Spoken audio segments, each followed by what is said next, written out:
We're not gonna. Come on, get up! All right, I have a big surprise for you today.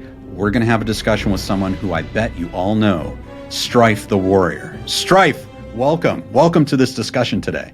Hi, thank you for having me in your dojo, Ken. Really appreciate it. That's a great looking dojo on your end as well. Thank you. So today we're going to have, I think, this really interesting, great discussion about something that's on a lot of people's minds. It's this character of Mike Barnes. So we're going to talk about Mike Barnes, who he is, and how we might see him again in the future. But before we do that, for anyone who is just meeting you for the first time, could you introduce yourself and tell us how we can find you? Sure. I also do analysis content on various different mediums, notably Cobra Kai, as my friend Ken Cole does as well here. Feel free to find me at Stryfe the Warrior. If you just type that name in, whether it's on Instagram, YouTube, Twitter, you can pretty much all find me there. But yeah, I do analysis content here on YouTube as well. I love discussing Cobra Kai and also other movies, anime, video games, and things of that nature. So if you do enjoy this discussion and do enjoy, both of our points of view, feel free to drop a like on both of the channels. Greatly appreciate it. Absolutely. We're so glad that you're all watching this discussion today, and I've been looking forward to this. This is great. So let's talk about Mike Barnes. So we're jumping into this. This is a character that's from Karate Kid 3. Stryfe, if you were to boil the essence of Mike Barnes down to people who haven't watched the movie yet, how would you describe Mike Barnes and how important he is to Cobra Kai? So Mike Barnes was a top tournament fighter from the U.S., possibly a multiple-time U.S. champion. Karate's bad boy. Mike Barnes. It's never really extensively stated, but he was specifically hired by Terry Silver to defeat Daniel LaRusso in the '85 All-Valley tournament. It's very clear that Mike is ruthless, one of the most ruthless opponents that Daniel has ever faced. Nice kick. Not bad. Better. Good. We're not gonna. Alongside Johnny and Chosen. So he just relentlessly torments Daniel throughout so many scenes of the movie and just makes it really hard for him. And of course, with not only Mike's pure physical aggression, that combined with Terry Silver's mind games, Daniel has to overcome one of his greatest challenges, and that's the fear within himself. Yeah. Yo, I'm afraid. I'm afraid of him. And with Mike not only being trained in his own karate style, but also learning from both John Kreese and Terry Silver, that's kind of what makes him a very tough opponent for Daniel when it comes to the finals match of the All-Valley tournament. Yeah, that's an amazing summary. And what I think is really interesting about this character of Mike Barnes is I think he's the only character that's really a hired gun. And he's kind of a kid who's a hired gun. So he doesn't have that personal connection to Daniel that Johnny did or Chosen did, in Karate Kid 2. He is in it for the money, at least initially. Maybe you didn't hear me. I need your title. You don't enter, and that affects my financial future, Daniel. And I'm not going to let that happen. Get it? Which is interesting because we can talk about how he might be coming back. But an important aspect of this that you kind of brought up is this Terry Silver, Mike Barnes dynamic. So kind of from your perspective, how would you describe this dynamic? Because these are kind of like you've got the villain and kind of like the young villain, or you could say like his henchman. Terry Silver's plan was really intertwined with Mike Barnes. So how would you describe the relationship between the two in Karate Kid 3 and how they related to each other? Well, as you said, they're both very different relationship because up until this point, we've always seen a rival dojo. So, it was John Kreese and Johnny, the sensei-student relationship. It was also Sato and Chosen. But we've never seen something like very interesting dynamic between, like you said, hired gun and, dojo master, which was Terry Silver and Mike Barnes. The thing that I find the most interesting thing about Mike Barnes is there's hardly anything to his character, which is both a good and bad thing because it's like, okay, why is he this way? We don't see that reason. But at the same time, it's almost like he is the essence of pure evil in the sense that he only cares about money. He only cares about what's in it for himself. And as long as you're willing to foot the bill, he'll do whatever you say. So it's very interesting to see that. And of course, as you mentioned in your Terry Silver videos as well, Terry has done a good job of finding someone like that, which is perfect for him because he can manipulate him to doing whatever he wants, not only with Daniel, but of course with Mike. So it's a very interesting dynamic because it's the one you haven't seen up until that point in the original trilogy. And because even in Next Karate Kid, it's Dugan and Ned, there's still a teacher-student relationship there. But with Terry and Mike, it's really just employer and employee. And that's why I think it's so fascinating about Mike. A while ago, I did a video called Mike Barnes Master Bully. And in that, I tried to read between the lines and see, what we could learn maybe about Mike that they didn't say explicitly in the movie. And so I tried to figure out, all right, who would this person be? If he's a kid, it's during the school year. So either he's out of school, he's above 18, or he dropped out of school, or his parents don't care. It's during the school year, and he can just go down to Los Angeles, away from his home, to train with this stranger with a lot of money, Terry Silver. Right. I kind of guess that maybe he's kind of come from, a family that doesn't have a ton of money, or that would like a ton of money, or they're trying to get a lot of money. So they're willing to kind of sacrifice Mike's schooling or whatever to send him down to do this. And how do you see his background from what little we know? I think you brought up some really good points with what we have seen with Mike Barnes, with the perspective of maybe he does not come from a wealthy family. And if you think about it, to their conversation too, when he first shows up, where Terry's just sitting there in his bathtub. Any questions? You remember on the phone you said that if I come down here and I beat this LaRusso kid in the All-Valley tournament? I'm pretty sure they mentioned a phone conversation before that, so it's more than likely that's probably why his family agreed to it, because, beforehand, like, okay, well, hey, there's a lot of money involved, and especially if they know Terry is a public figure, especially with Dynatox Industries, so more than likely it could have been a legitimate deal. For me, yeah, it's really hard to say. I think that's a good point, that maybe, like you said, he doesn't come from a wealthy family, because you think about it, why else would he do it? Why else would he go along with this crazy scheme, especially with, somebody as the madman like Terry Silver? As far as that goes, I don't know what else you could really paint him as far as like his background, because, we don't know much about him. I think that's also why it's very intriguing. And it's kind of why Karate Kid 3, despite what people think about it, whether they like it more or less than some of the other movies, it does have some very unique character development, especially Terry and Mike both steal the show in that movie. And I think it's really interesting that you bring up that phone call, right? Terry Silver made that phone call to Mike Barnes and his family. And when Mike Barnes comes in, he basically says that... You remember on the phone you said that if I come down here and I beat this LaRusso kid in the All-Valley tournament, that you give me 25% ownership in your new dojos? That was the deal. Like, that was the pitch. All he had to do was beat Daniel in the tournament, and he'd get his stake in the dojos. That sounded really good. You just bought yourself a champion. But that's not what happens. Like, Terry makes him do so much more than that. Like, there's no legal jeopardy. He's not doing anything illegal if he's just beating Daniel in a tournament. That's it.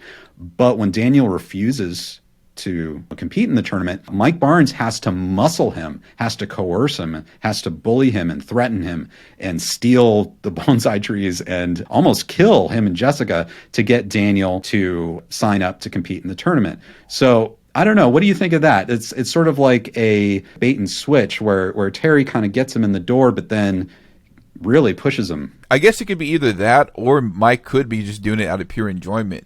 Because one of the things that you mentioned when they're retrieving the bonsai tree, he says, And this will all seem like a happy memory compared to what I do to you and what we all do to her. So, especially like insinuating different things that are not even part of Terry's plan at all.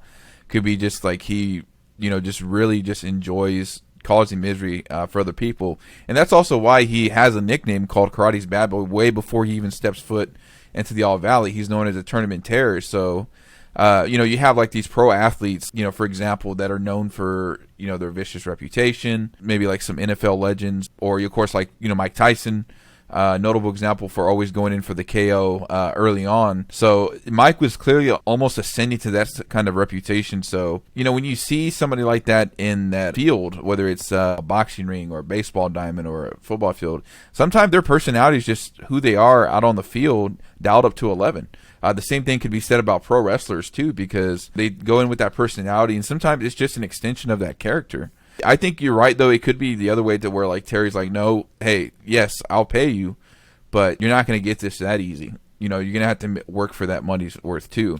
And it could also be just like Mike was like, I'll do whatever I can to ensure I get the money. So, might go into business for himself. So it's very interesting. I personally think it could be either or a combination of both. Right. And I love what you mentioned just about like his natural state, like his viciousness, that's what he's known as.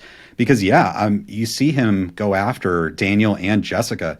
He doesn't really have a problem. Like, you can tell that this is kind of part of who he is. Like, he has no problem being really rough with people. One thing that I know, there's no way for us to really know this, but what would you guess Terry and Mike Barnes's relationship is behind the scenes? because there's some kind of training going on, obviously, in preparation for the tournament, and we can see some of that. But what do you think that relationship is? Is it just a boss and an employee type relationship? Is Terry coaching him on how to get at Daniel? Is he kind of micromanaging Mike Barnes a bit in his tactics? How do you see that relationship going down? I think it's definitely, like you said, boss and employee, the first one, mainly because a scene that kind of gets notably overlooked is where Terry breaks into, Mr. Miyagi's actual property. And that's how he's able to know so much information. He sees the Medal of Honor Mr. Miyagi has.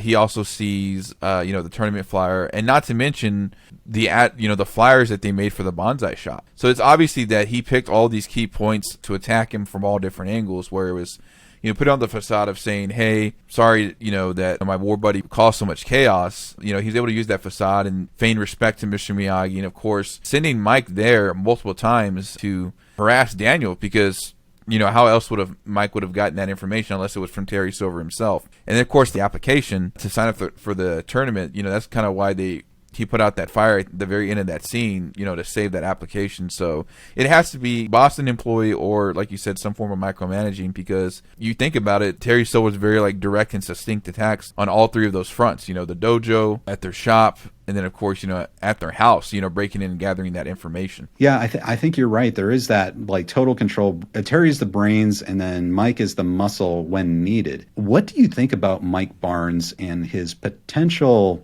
business skills?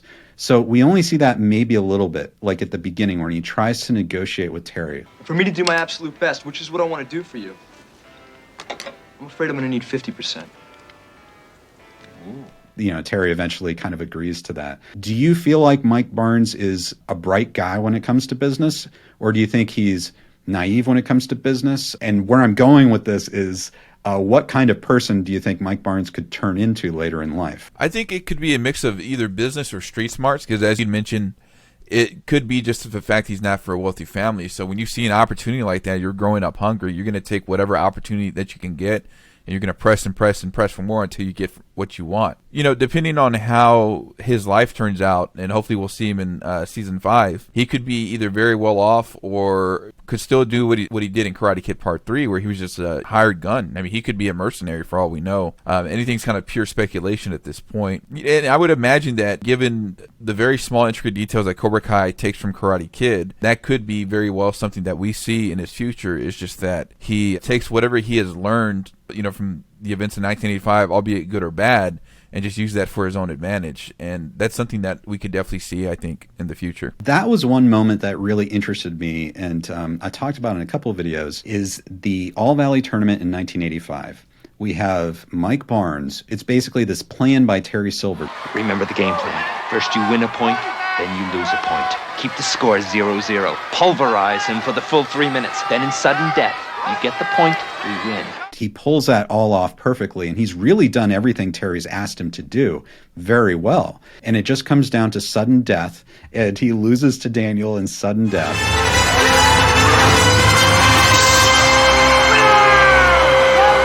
And I guessed that Terry probably wouldn't have been happy with Mike for losing that point, because, he was, saying, get the point. Get the point! Hit him, Mike! And Mike just couldn't do it.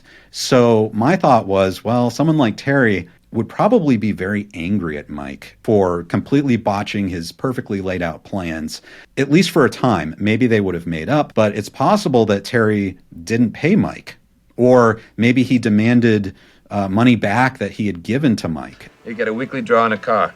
Any questions? And this could set up, Cobra Kai. What is their relationship going to be? How do you see that shaking out? And if Terry, at the end, he talks about one or two friends who could help to run Cobra Kai. So worry about a thing. I'm sure I can dig up an old friend or two to help out with Cobra Kai while you deal with your legal problems. If he would reach out to Mike Barnes, how do you see that going down? What's your most likely scenario?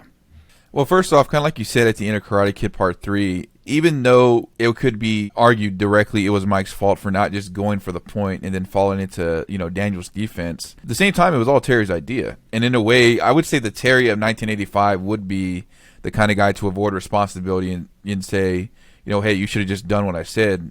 But, Mike could come back and argue, I did exactly what you said. and the plan still didn't work. So I think Terry would have definitely been angry. I mean, especially given how cold he was towards Kreese, at the beginning of season 4. Turns out you disappearing was the best thing that ever happened to me. It'd be very interesting to see.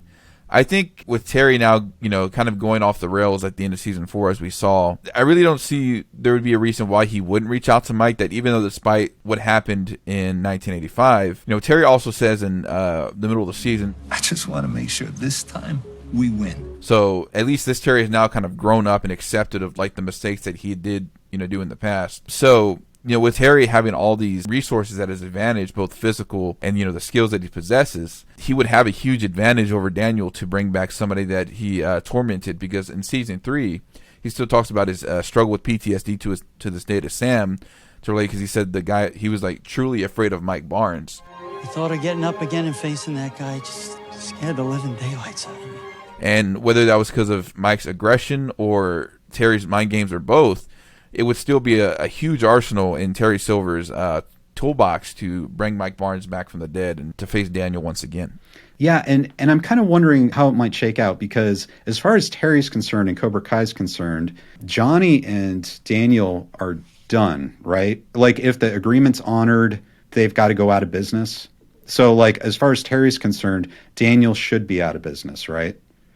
Right. Until, obviously, Daniel's got plans with Chosen, that he's not going to let that happen. But I'm wondering if maybe Terry won't call Mike Barnes at first. Kind of like, as you say, maybe Mike would be most effective at really getting in Daniel's head and intimidating him and bringing back all that stuff.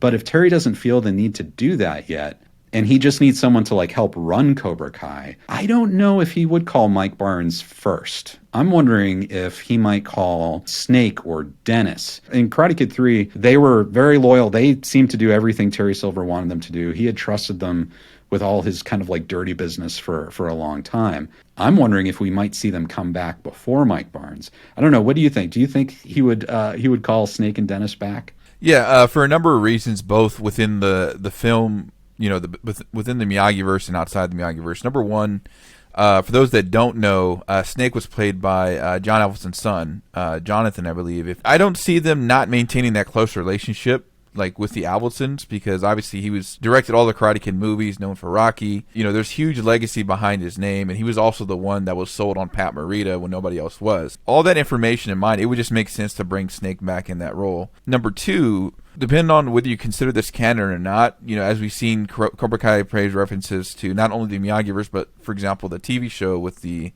Shrine from the Karate Kid cartoon series. And I may be wrong on this, but in the novelization Karate Kid Part 3, Dennis and Snake actually refer to Terry Silver's son.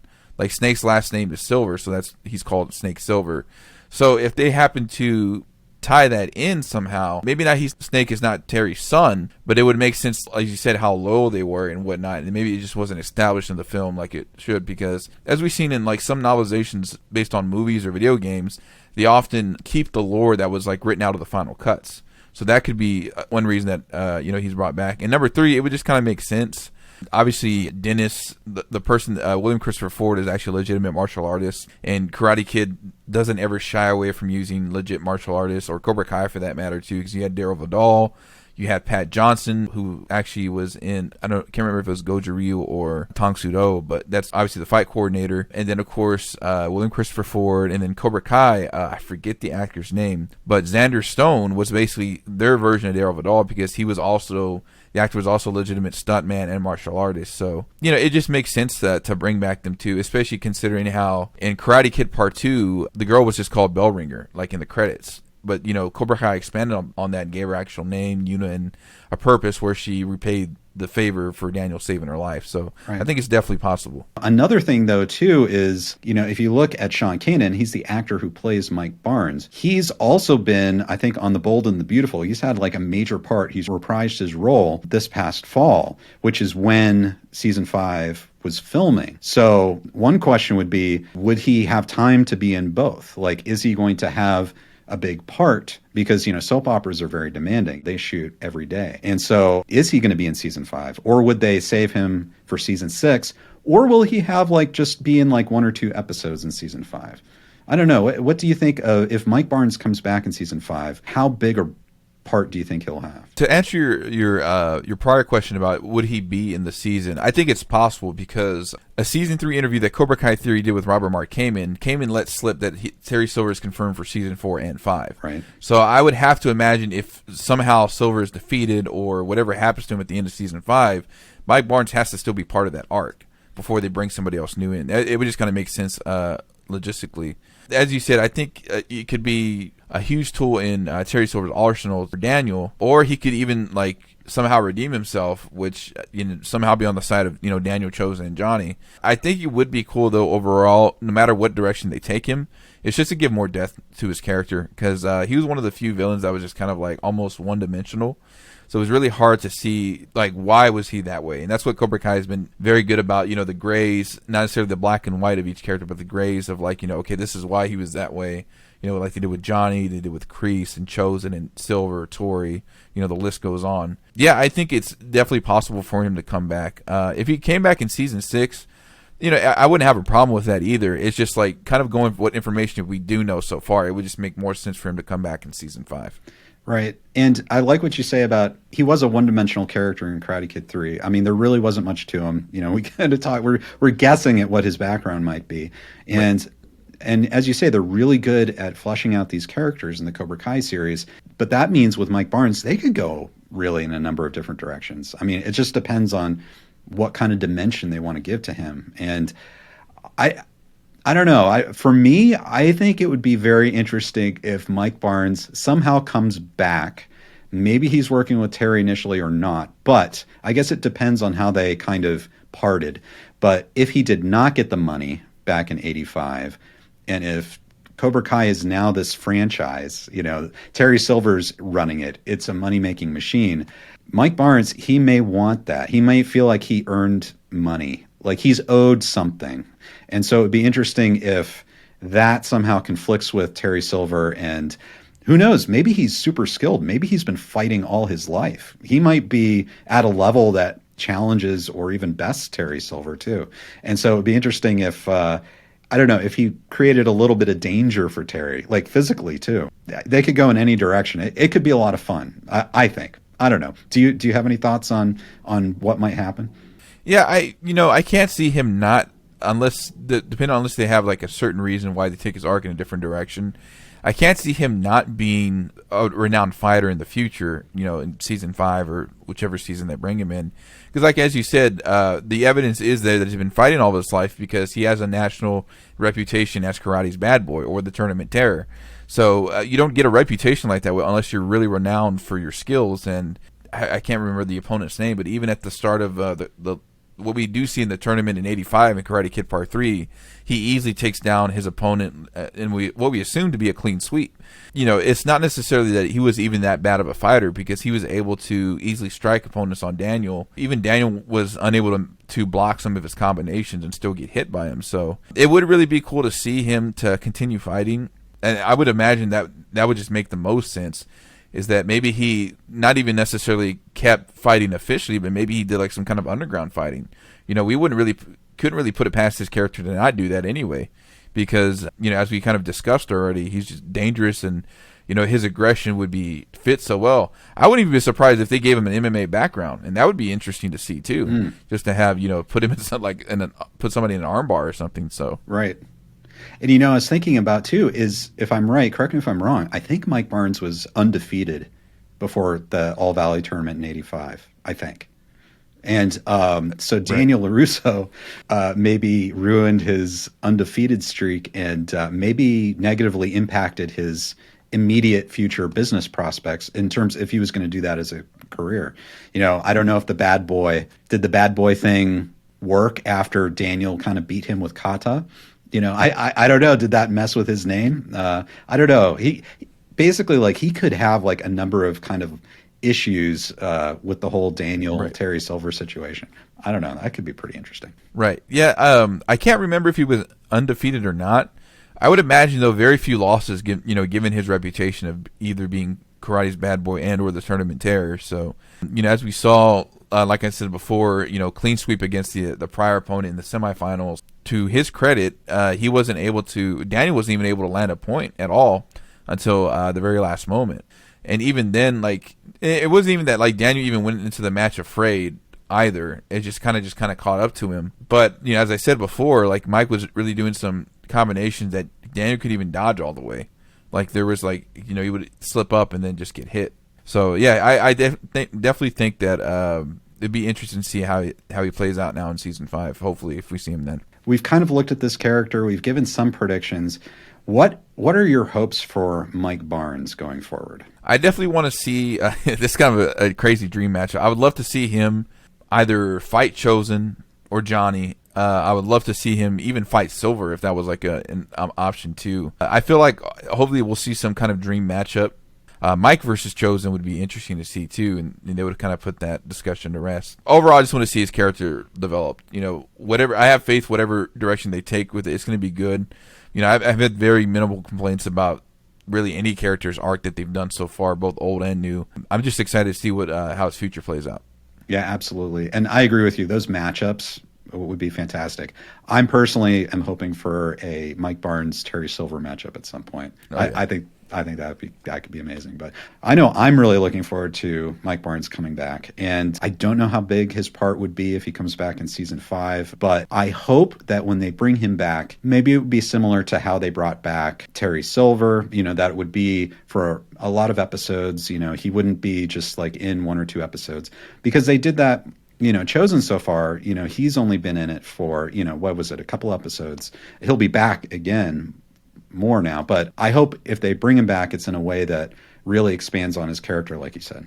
Yeah, and of course, we've all heard like the rumors and predictions of maybe he's Tori's father and whatnot. Quick temper, just like your old man. We don't really have any inclination to, and he doesn't have to be related anyway to either, as far as that goes. But yeah, it's going to be just interesting to see how they bring him back and what they choose to do with him. I think that's what everybody's kind of hoping for. We've definitely seen a lot of speculation now since season 4's come out. Not to mention, of course, Daniel's comment in episode 5. Are there any other Cobra Kais from your past that are going to come out of the woodwork and destroy our lives? No. Well, I can't say that for sure. Right. So, it'll be interesting to see. Right. Yeah, and an interesting thing is we haven't really seen the other Cobras much. We saw Bobby again in season 3 for an episode, but we really haven't seen them. And Daniel's not really aware that they're around, I don't think either. Bobby, I always loved the character Bobby. It'd be interesting how he would interact with Daniel now. He's obviously a religious person. He's a pastor, which should kind of, the nonviolence thing should go along with Daniel's viewpoint as well. And hopefully that would be a Cobra that would help Daniel instead of cause problems for Daniel. But I don't know. We'll see. One would also be an interesting aspect, which I'm finally glad they gave him some lines, is Jimmy. Yeah. If you look at a lot of the Karate Kid scenes, Jimmy was always very quiet, didn't have any lines, and he was just kind of reluctant to be there. He wasn't necessarily always inflicting, and this is something not a lot of people talk about. It's not like he was actively trying to bully Daniel. He was just kind of there, as like, oh, well, these are my friends. I'm just going to hang around with them. That's kind of what they also done in Cobra Kai in season 2, and that's reflected of like why he's so well adjusted in his adult life, because he kind of stayed out of trouble for the most part, and kind of did this thing. So he can maybe also kind of come into that as well, because as far as we know, it was really just Tommy, Bobby, Dutch, and Johnny that were ones giving him trouble. Right. And then at least Bobby, obviously the arc with Johnny, but Bobby as well apologized immediately, and in the deleted scene, which I'm glad they actually put that out there, he pretty much like was leaving Cobra Kai right then and there, throwing down his belt and whatnot. The other thing, I don't know if this is any of significance, this is something you and I talked about, but what's very interesting is that they use some kind of musical cue with Mike Barnes. So in the track, in the Karate Kid Part 3 soundtrack, the music is called Mike States His Case, which is played when Mike physically fights Daniel for the first time after kicking Jessica.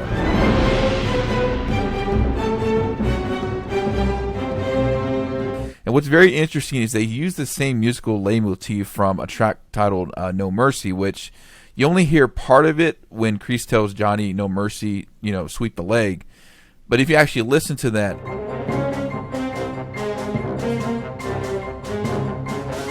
it's the same one that's in Mike States' case. And you can actually also hear this leitmotif in the beginning of Karate Kid Part 2 when they recap. Right! No mercy! Right! You're crazy, man! So it's very interesting to note that maybe Mike Barnes was already being trained in Cobra Kai at that point, and that's kind of why they associate that motif. And it's not necessarily that, I mean, yes, they do, reuse motifs from like some scenes and stuff like, and tracks, from the movies and whatnot. But Bill Conti also composed new pieces for both, Karate Kid 1, 2, and 3. So I don't know, that was just something that was kind of very interesting and stuck out to me, that maybe that's something we'll maybe see, maybe like in a flashback, like Mike Barnes was being trained behind the scenes by Terry Silver in Cobra Kai. But, that's just something that I had dug up while we were, gathering notes for this discussion. Yeah, and I think that's an absolutely great find. I didn't even notice that too, and then you pointed it out, and I'm like, wow, yes, you're exactly right. As far as Cobras, I'm still going to hold out hope that Chad McQueen decides to come back as Dutch at some point. I love how Kreese apparently is going to jail, and we know Dutch is in prison. I don't know. It would just be amazing if somehow Kreese and Dutch wound up connecting in prison. That's probably too much of a coincidence, but I would love for Dutch to come back somehow, because I think he had, of all the Cobras, if you want to talk about the intensity of Mike Barnes, he had that intensity of the original Cobras. Mm-hmm. He really had that no mercy, angry style. And being in prison, I'm sure that kind of exacerbated it. It would be interesting if he somehow unleashed on not only Daniel, and I don't think he'd unleash on Johnny, but what if he unleashed on Silver? Do you think there's a chance? Well, what we officially know, which was addressed last year, is that his daughter said that he was no longer going to, not no longer, but he was not going to appear in Cobra Kai, period. However, the writers have left Dutch in prison for that reason, left him alive, that in case he did come back, that would happen. And as you said, we know Dutch is in federal prison. We can assume Kreese would be going to the same place, obviously, for the attempted murder charge. Even McGregor lied for the longest time about not coming back as Obi-Wan. So, I mean, I guess that's an example of, that could always be the case. So I think we can only wait and see. And then, if he comes back, awesome. That would be really cool. It's just a shame that, he wasn't there when the other Cobras are there, especially with Tommy. Yeah. So... But I would love to see him come back. Well, this is so much fun, Stryfe. Thank you. It's great to finally talk with you about all this great stuff. And I know I could speak for hours about all these things. Thanks for coming aboard. Everyone, go check out Stryfe's channels. He has really some of the absolute best analysis online about this. So go check out his stuff. And thank you, Stryfe. Thanks for joining me today. Thanks for having me, Ken. Appreciate it. And we want to hear what you think in the comments. Go ahead and leave a comment below, and then head on over to Stryfe's YouTube channel, and then go ahead and follow him on Twitter, Instagram, Facebook. If you enjoy what we do, subscribe to our channels for all kinds of great content, including Cobra Cole. See you next time.